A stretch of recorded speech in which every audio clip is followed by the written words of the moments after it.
Clients call Lisa a retention tool with impact and a tremendous return on investment. What we want to do when we're looking at creating our balanced vision is looking at the combination of self, family, and career.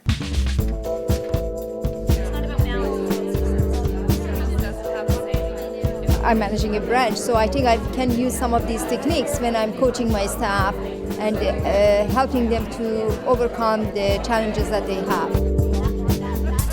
What you can expect from one of my workshops is really an opportunity for participants to share their stories, to share their best practices, and really learn from each other on this whole idea about, how do you manage that daily struggle, the struggle of the juggle? How do you successfully balance your act? We're having lots of opportunity to discuss, which I appreciate. I think she's pushing us to really understand what we're about and what's important to us.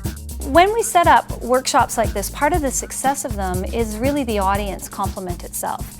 And what we're aiming for is diversity within the audience in terms of age and stage of life. And we all know this, that we're working in a work environment for the first time in history where we have 4 generations in the workplace. And what we find is valuable by mixing this up is that we transcend all of those potential barriers with generation by talking about an issue that is affecting everyone, regardless of where they're at in life.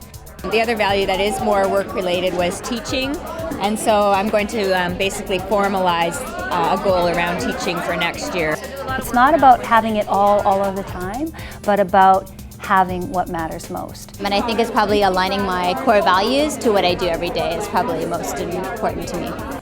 Some of the things that we really like to make sure that people are aware of is to understand within themselves that balance is a really individual thing. It's individually defined. There's no right or wrong way to do balance, only their way to do balance.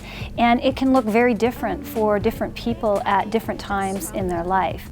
What balance really comes down to in my book is really that it's this opportunity to understand what is important to you, that you can really have what matters most.